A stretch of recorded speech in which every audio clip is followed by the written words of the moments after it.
Au début du IIIe siècle, dans la ville de Nola, à seulement 22 kilomètres de Naples, naquit un garçon nommé Félix.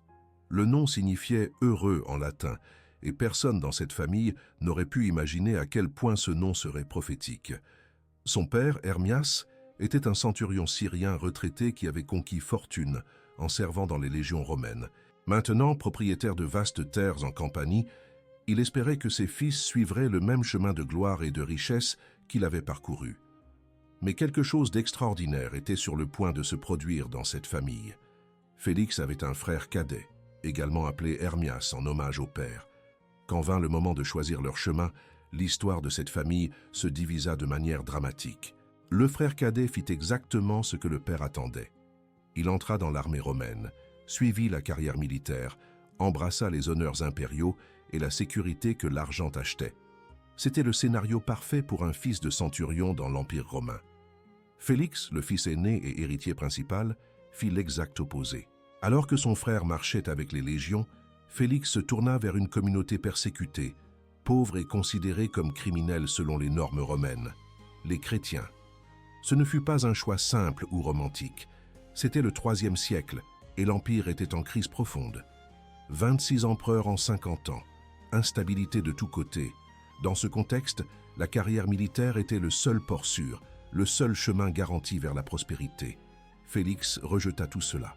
Les registres historiques montrent que Félix deviendrait patron contre les mensonges et le parjure, protecteur de ceux qui cherchent la vérité même quand cela coûte cher. Il est également vénéré comme patron des araignées, des animaux domestiques et de la ville même de Nola. Mais avant de comprendre ces patronages, nous devons comprendre le choix impossible qu'il fit. Pourquoi quelqu'un jetterait-il à la poubelle une fortune entière, une position sociale enviable et l'approbation familiale pour suivre un chemin qui pourrait le mener en prison ou à la mort? La réponse à cette question ne se trouve pas dans la logique humaine ou le calcul des risques. Elle se trouve dans quelque chose que le monde romain ne parvenait pas à comprendre. L'idée que le vrai bonheur ne vient pas de ce que vous héritez, mais de ce à quoi vous êtes prêt à renoncer. Félix portait ce secret dans son propre nom. Alors que son frère Hermias construisait une carrière et accumulait des honneurs, Félix commençait un voyage qui le mènerait par des chemins que personne dans la famille Hermias n'avait jamais imaginé. Un voyage où tout perdre serait le début de gagner quelque chose que même l'Empire romain ne pourrait offrir. La tension dans cette maison devait être palpable. Imaginez le père militaire regardant ses deux fils, l'un qui le rendait fier en suivant ses traces, l'autre qui le confondait en rejetant tout ce pour quoi il avait lutté. Mais Félix avait trouvé quelque chose qui changerait non seulement sa vie, mais le cours de l'histoire chrétienne dans les siècles suivants. Et tout commença par un choix qui semblait folie, échanger des épées contre la foi, la sécurité contre la persécution, le visible contre l'invisible. Félix grandit dans un environnement de privilèges et d'attentes claires. Comme fils aîné d'un centurion retraité, il reçut l'éducation typique de l'élite syro-romaine, préparation à la vie publique, connaissance des lois de l'Empire et toute la formation nécessaire pour assumer le rôle d'héritier. Son père Hermias avait construit un héritage solide à travers le service militaire et possédait maintenant de vastes propriétés en Campanie. Le chemin de Félix semblait tracé depuis le berceau, administrer les terres, étendre la fortune familiale, peut-être même suivre une carrière politique ou militaire comme tant de fils de centurions le faisaient. Mais quelque chose inquiétait le jeune Félix. Alors que son frère cadet embrassait avec enthousiasme les histoires militaires du père et rêvait de gloire dans les légions, Félix montrait une étrange attirance pour quelque chose de complètement différent. Dans la Nola du IIIe siècle, le christianisme était encore une religion marginale, pratiquée en secret, vue avec méfiance par les autorités. Ce n'était pas le genre de choses qui attirait les fils de l'élite romaine. Pourtant, Félix commença à fréquenter discrètement les réunions des chrétiens, écoutant des enseignements qui contrastaient radicalement avec tout ce qu'il connaissait. C'était une époque de contradictions profondes dans l'Empire. Les années entre 220 et 240 furent marquées par ce qu'on appelle la crise du IIIe siècle. Les empereurs montaient et tombaient à une vitesse alarmante. Les frontières étaient constamment menacées et l'économie vacillait. Dans ce scénario chaotique, la carrière militaire représentait le seul vrai port sûr. Le père de Félix le savait par expérience propre. Il avait servi, pris sa retraite riche, acheté des terres, garanti l'avenir de ses fils. C'était la formule testée et approuvée pour la survie et la prospérité. Les témoignages de l'époque révèlent que Félix n'était pas rebelle ou problématique. Il remplissait ses obligations, respectait la famille, participait à la vie sociale attendue de quelqu'un dans sa position. Mais il y avait une division qui grandissait en lui. La tension entre suivre le chemin sûr que tous attendaient et répondre à un appel qu'il pouvait à peine expliquer. Alors que l'Empire offrait la sécurité à travers le pouvoir et la richesse, cette petite communauté chrétienne parlait d'un royaume complètement différent, où les derniers seraient les premiers et où perdre sa vie signifiait la trouver. Le contraste avec son frère cadet rendait tout plus évident. Hermias Junior n'avait aucun doute. Il porterait l'armure, servirait l'empereur, construirait sa propre fortune. C'était le chemin logique, le chemin honorable, le chemin qui avait du sens pour toute personne sensée. Félix voyait son frère suivre exactement les pas du père et savait que lui-même, en tant que fils aîné, devrait mener ce chemin. Mais plus il se rapprochait de la communauté chrétienne, plus il devenait clair qu'il n'appartenait pas à ce monde d'épée et de conquête. La formation de Félix ne fut pas marquée par des événements dramatiques ou des conversions soudaines. Ce fut un lent éveil vers une vérité qui inversait tout ce qu'il avait appris. Le véritable héritage n'est pas ce que vous recevez, mais ce que vous choisissez de porter. Et Félix commençait à comprendre que le poids de la croix dont les chrétiens parlaient était très différent du poids des honneurs militaires que son père portait. La question qui le tourmentait était simple et terrifiante. Aurait-il le courage de rejeter tout ce pourquoi sa famille avait travaillé pour embrasser quelque chose que le monde considérait comme une folie complète? La mort du père Hermias changea tout. En tant que fils aîné, Félix avait droit à la plus grande partie de l'héritage. Terres fertiles, propriétés urbaines, connexions politiques précieuses, tout ce qu'un jeune de l'élite romaine pouvait désirer. C'était le moment où il devrait assumer le rôle de patriarche de la famille, administrer les affaires, garantir la prospérité des prochaines générations. Son frère cadet était déjà établi dans la carrière militaire, suivant l'héritage paternel. C'était maintenant au tour de Félix de consolider l'empire familial qu'Hermias avait construit avec tant d'efforts. Mais Félix fit quelque chose qui choqua toute Nola. Il liquida presque tout l'héritage. Il vendit les propriétés, convertit tout en argent et le distribua aux pauvres de la région. Il ne garda pas de réserve de sécurité, ne créa pas de fonds d'urgence, ne maintint pas un patrimoine minimum pour les temps difficiles. Il ne garda qu'une petite partie, juste assez pour survivre de manière extrêmement simple. Et puis, sans avoir travaillé un seul jour séculier dans sa vie, sans avoir construit de carrière ou de réputation professionnelle, Félix se présenta pour l'ordination sacerdotale. Imaginez le scandale. Le fils du centurion Hermias, héritier de vastes propriétés, jetant tout à la poubelle pour servir une religion persécutée. Son frère Hermias Junior, déjà établi dans la carrière militaire, dut voir cela comme une trahison complète de l'héritage paternel. L'élite de Nola, qui s'attendait à voir Félix administrer les terres familiales et peut-être même entrer dans la politique locale, vit un acte de folie inexplicable. Pourquoi quelqu'un détruirait-il délibérément tout ce qu'une famille avait construit avec tant de sacrifices? Félix fut ordonné prêtre par Maxime, évêque de Nola. Ce n'était pas une position de pouvoir comme le serait un évêché, mais c'était suffisant pour que Félix puisse servir. Il ne cherchait pas l'autorité, le statut ou la reconnaissance. Il ne voulait qu'une chose, vivre l'Évangile de la manière la plus radicale possible. Et sa compréhension de la radicalité était effrayante. Alors que d'autres prêtres maintenaient des propriétés et une sécurité matérielle, Félix choisit la pauvreté volontaire absolue. Il donna tout parce qu'il croyait littéralement en chaque parole que le Christ avait dite sur le renoncement aux richesses. Mais le choix de Félix ne fut pas seulement spirituel, il fut aussi profondément pratique et dangereux. L'Empire romain était au milieu de la persécution de Dèce, l'une des tentatives les plus systématiques et brutales d'éradiquer le christianisme. Un édit impérial exigeait que tous les citoyens sacrifient aux dieux romains et obtiennent des certificats prouvant l'acte. Refuser était un crime capital. Des milliers de chrétiens achetèrent de faux certificats pour échapper à la persécution.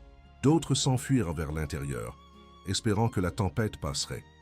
Félix ne fit ni l'un ni l'autre. Quand les autorités vinrent à l'arrêter, Félix ne s'enfuit pas initialement parce qu'il y avait un problème plus urgent. Maxime, son évêque et mentor, était trop malade pour s'échapper.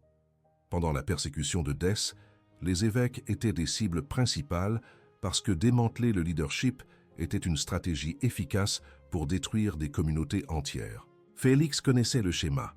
Arrêter l'évêque, le torturer publiquement, le forcer à renoncer à la foi devant la population. C'était un spectacle de terreur conçu pour écraser le moral chrétien. Félix fit un choix extraordinaire.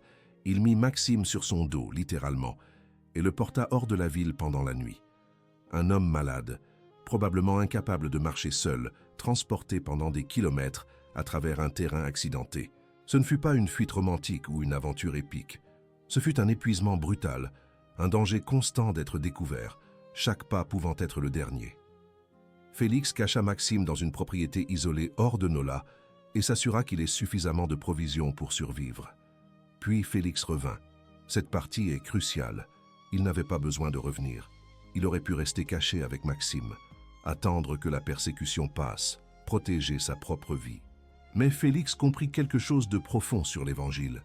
On ne se cache pas quand les brebis sont en danger. Le troupeau chrétien de Nola faisait face à des arrestations, des tortures, des choix impossibles entre renoncer à la foi ou mourir. L'évêque était protégé, mais le peuple avait besoin de guidance pastorale. Félix retourna délibérément au centre de la tempête. Les autorités romaines l'arrêtèrent presque immédiatement.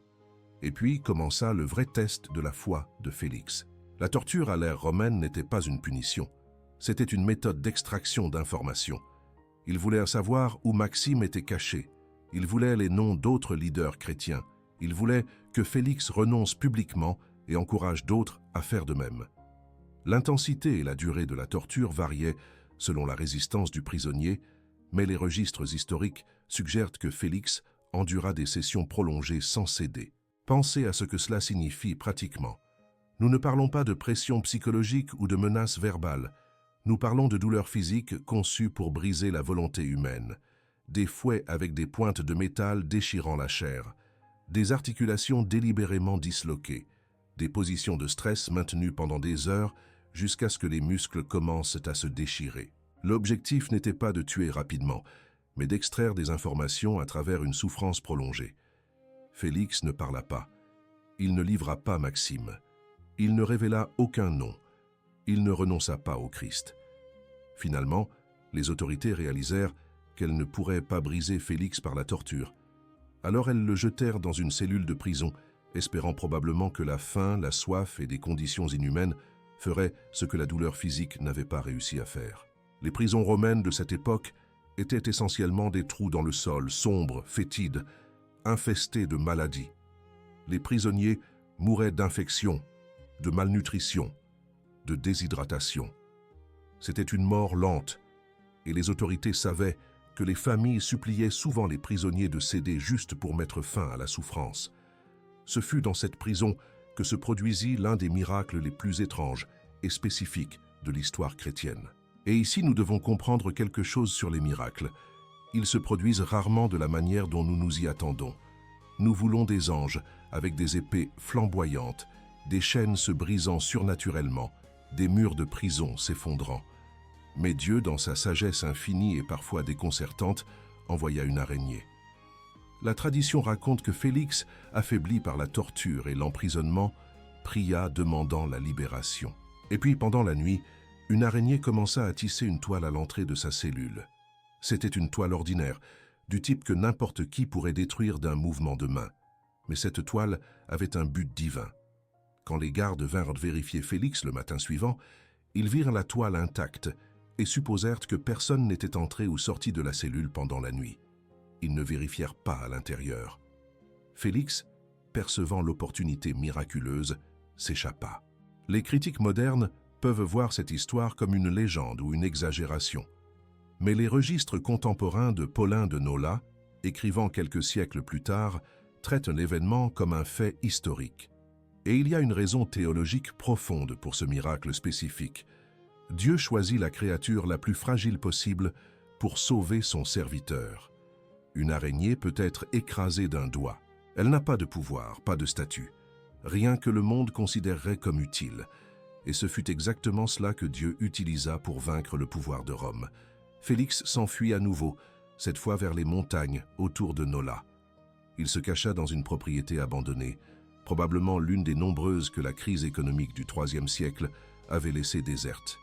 Il vécut là comme fugitif pendant des mois, peut-être des années. Nous n'avons pas de registre exact de la durée, mais nous savons que ce furent des temps de privation extrême. Félix, qui avait été élevé dans la richesse et éduqué pour administrer des terres, était réduit à vivre comme un animal traqué, se cachant dans des ruines, dépendant de la charité occasionnelle de chrétiens assez courageux pour l'aider. Pendant cette période de cachette, Félix développa la pratique qui définirait le reste de sa vie. Il ne possédait que 2 manteaux. Quand quelqu'un apparaissait dans le besoin, Félix donnait le meilleur, gardait le pire. Toujours, sans exception. Ce n'était pas un geste unique ou occasionnel, c'était un système de vie. Et voici le défi radical. Il ne donnait pas le manteau vieux ou déchiré. Il donnait exactement le manteau qu'il aurait lui-même préféré garder. Il est facile d'être généreux avec ce qui reste, difficile de donner le meilleur quand on n'en a que 2. Cette pratique des 2 manteaux révèle quelque chose de profond sur la théologie de Félix. Il ne voyait pas la charité comme une distribution d'excédents, mais comme une participation constante à la souffrance d'autrui. Quand vous donnez le meilleur manteau, vous revêtez littéralement la souffrance de l'autre personne. Vous sentez le froid qu'elle sentirait. Vous expérimentez l'inconfort qu'elle expérimenterait. Ce n'est pas de la générosité à distance, c'est de la solidarité incarnée. Félix vécut cela pendant des décennies, ne gardant jamais le meilleur pour lui, choisissant toujours consciemment la portion inférieure. La persécution de Dèce finit par se terminer.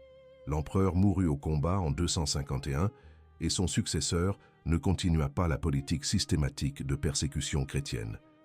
Félix, finalement en sécurité, émergea de sa cachette. Mais l'homme qui sortit des montagnes était fondamentalement différent du jeune prêtre qui avait été arrêté. Des années de privation, de torture, de fuite, de vie dans l'ombre avaient raffiné Félix de manière que même lui n'aurait pu prévoir. Il avait appris quelque chose qu'on apprend qu'en perdant tout, que Dieu suffit quand Dieu est tout ce que vous avez. Félix retourna à Nola et fit quelque chose de surprenant. Au lieu de reprendre une position de premier plan dans la communauté chrétienne, il acheta 3 acres de terre aride à la périphérie de la ville. Une terre si pauvre que personne d'autre ne voulait la cultiver. Et là, de ses propres mains, Félix commença à travailler comme fermier. Un homme qui avait été éduqué pour administrer de grandes propriétés, qui aurait dû superviser d'autres fermiers, labourait, plantait, récoltait maintenant personnellement. Ce ne fut pas une romanticisation de la pauvreté ou un geste performatif d'humilité. Félix devait littéralement manger, et la seule façon qu'il connaissait pour gagner un revenu honnête était de travailler la terre. Alors il travailla. Il se levait avant l'aube, peinait sous le soleil brûlant de Campanie, rentrait épuisé au crépuscule. Des mains qui avaient été créées pour tenir des plumes et des parchemins se calesaient maintenant avec des houes et des faucilles. Un dos qui n'aurait dû porter que le poids de responsabilités administratives souffrait maintenant du travail manuel brutal. Mais Félix trouva quelque chose dans ces 3 acres qu'aucun héritage n'aurait pu donner. La liberté. Liberté des attentes sociales. Liberté du besoin d'impressionner. Liberté de maintenir les apparences. Il possédait si peu qu'il n'avait rien à perdre. Et quand vous n'avez rien à perdre, vous découvrez que vous n'avez aussi rien à craindre. C'est l'inversion radicale de l'évangile que Félix vécut. Le dépouillement total mène à la sécurité absolue, non dans les choses, mais en Dieu. Et puis il se produisit quelque chose que Félix n'avait jamais attendu. Maxime, l'évêque qu'il avait sauvé, mourut.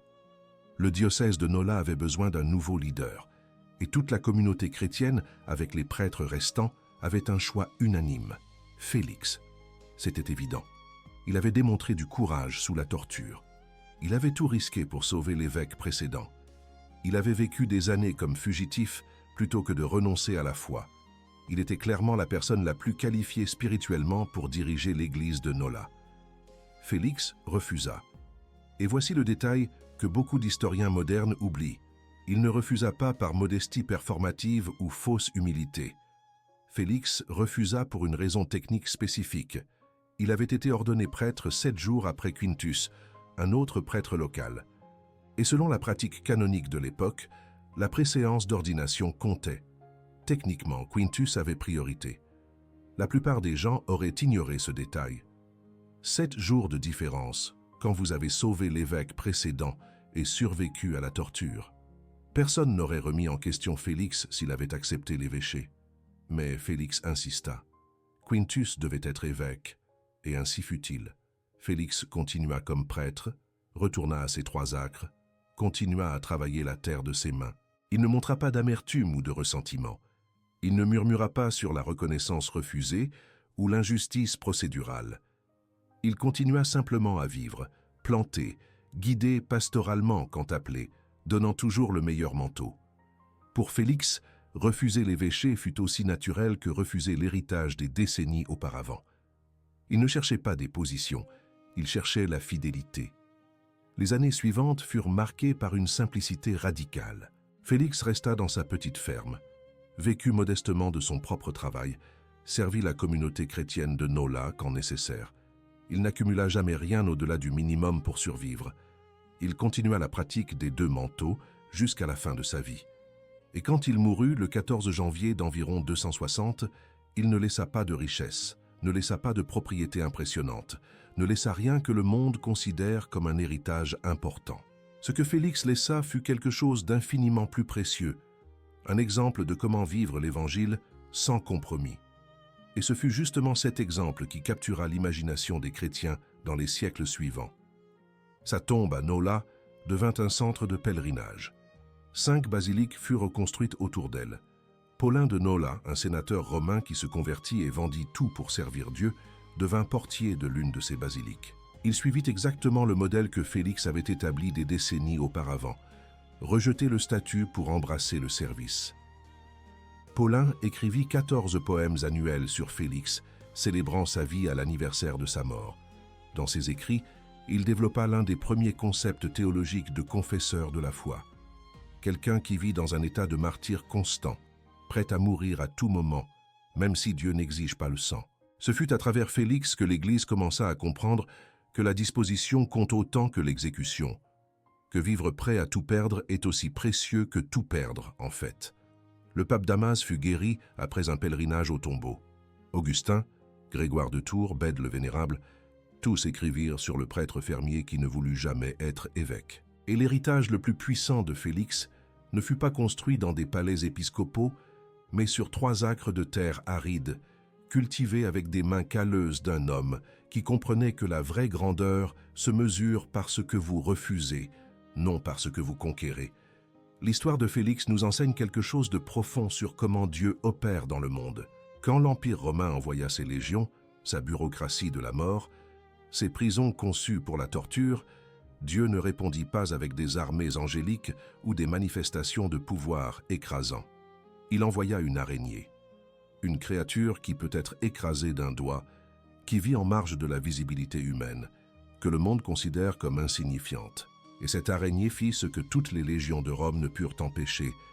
Elle protégea un homme de foi et maintint vivante la flamme de l'Évangile à Nola.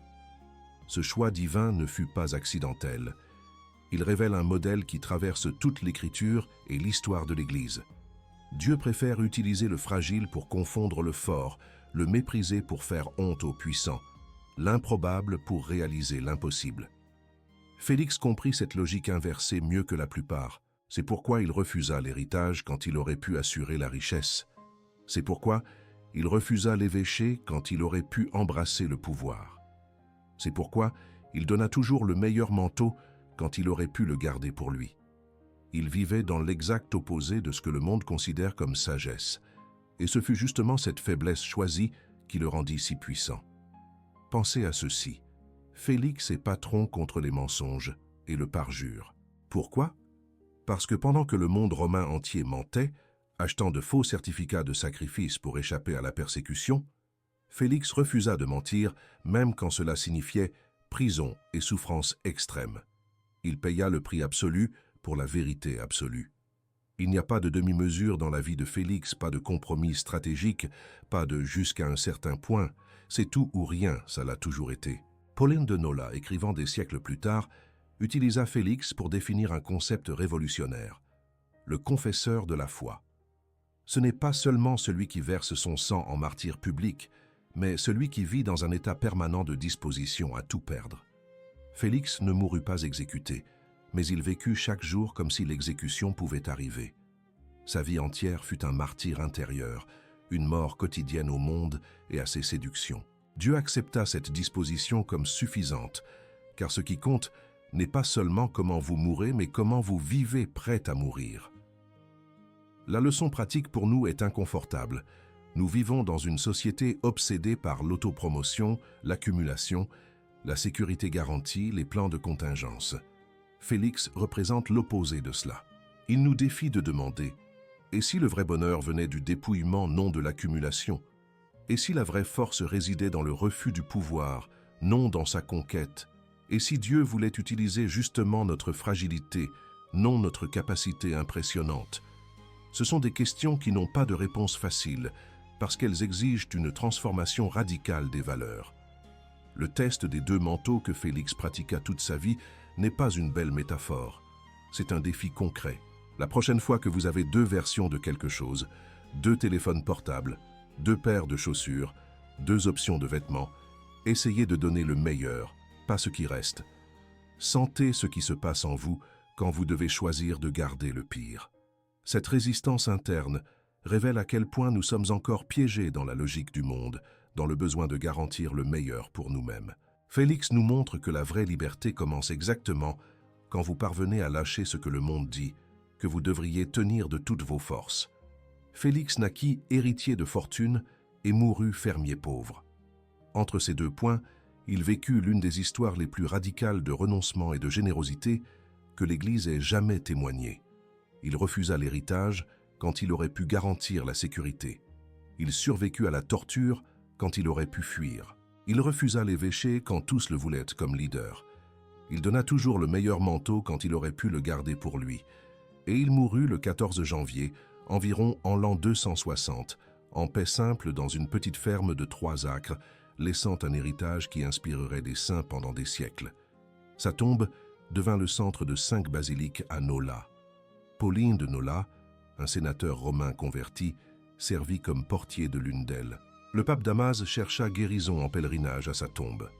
Augustin, Grégoire de Tours, Bède le Vénérable, tous écrivirent sur lui. L'Église le célèbre le 14 janvier comme confesseur de la foi, reconnaissant qu'il vécut dans un état de martyr constant, même sans verser de sang en exécution publique.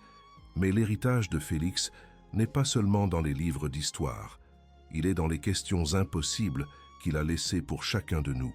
Si vous subissez des pressions pour suivre la tradition familiale, même quand votre cœur pointe vers une direction complètement différente, Félix a quelque chose à dire.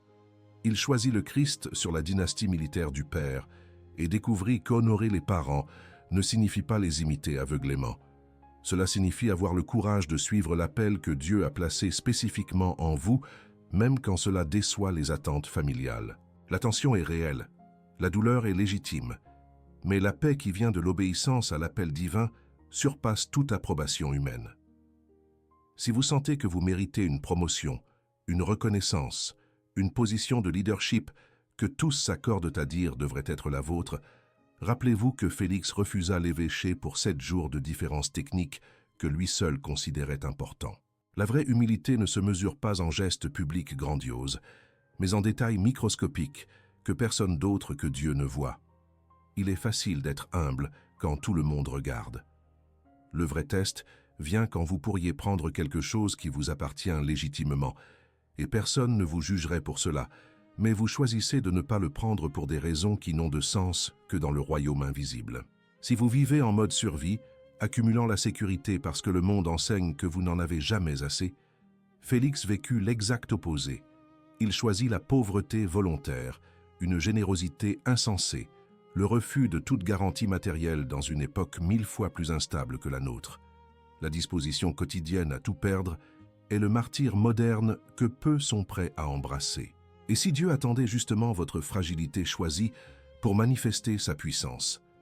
L'araignée qui sauva Félix était écrasable, mais ce fut exactement pour cela que Dieu l'utilisa.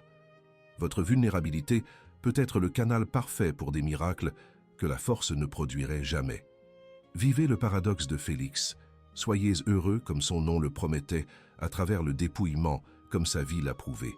Le monde crie que vous devez accumuler pour être heureux. Félix chuchote que vous devez lâcher prise pour être libre. Expérience radicale pour cette semaine.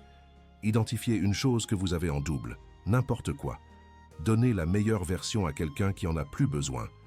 Pas ce qui reste, pas ce qui est vieux, mais exactement ce que vous préféreriez garder. Puis commentez. Qu'est-ce qui a été le plus difficile? Choisir quoi donner ou choisir de donner le meilleur? Félix ne fut pas heureux malgré le dépouillement. Il fut heureux parce qu'il se dépouilla. Et ce secret simple et terrifiant continue d'attendre ceux qui ont le courage de le tester dans leur propre vie.